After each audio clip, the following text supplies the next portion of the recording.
Hi everyone, this is my part 8 of doing a jumping rope exercise. May 61.90 kilos ngayon dahil sa 1 week na paggaganito ko and pag-iinom ko ng Fiber XS. And right now, ipagpapatuloy natin this week kasi 3 months yung ating hinihit na quota para sa 55 kilograms.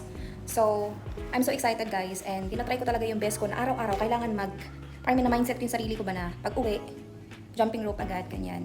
Kasi pag uwi ko, tapos nakahiga na ako, wala na.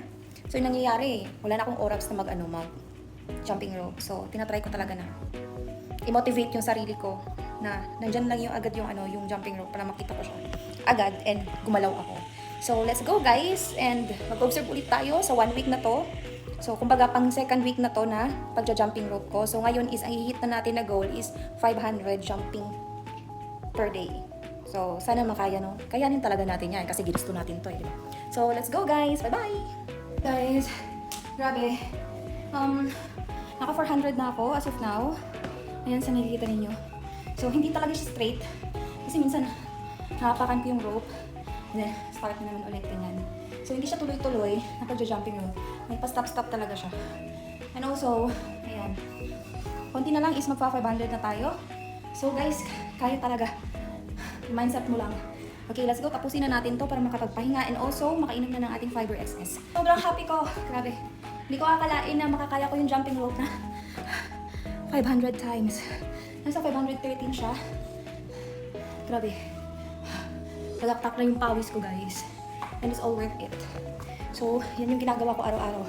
So, ngayon na ako nag-start ng 500. Ngayon pang part 8 ko na to ng vlog. At least, guys, nakikita nyo yung paghihirap. Actually, pag-start ko nito, di ko alam kung kakayanin ko ba talaga yung 500 steps. Kasi, 500 jumps.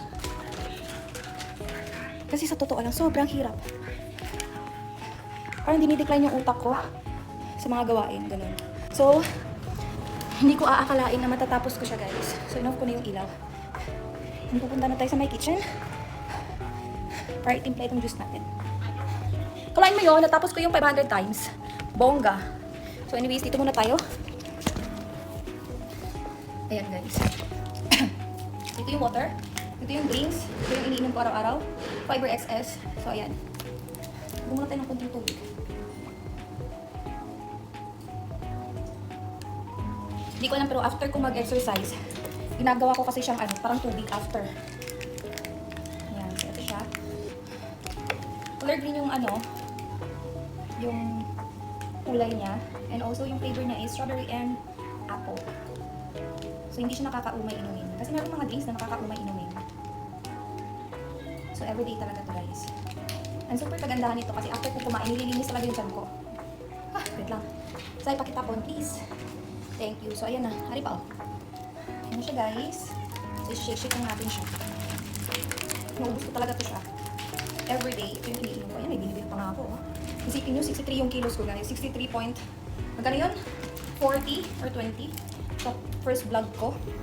So, ngayon, naging 61.90 na tayo. Yes, meaning may progress yung pinaghihirapan nating jumping rope everyday. Ayan, so, let's take now the Fiber XS.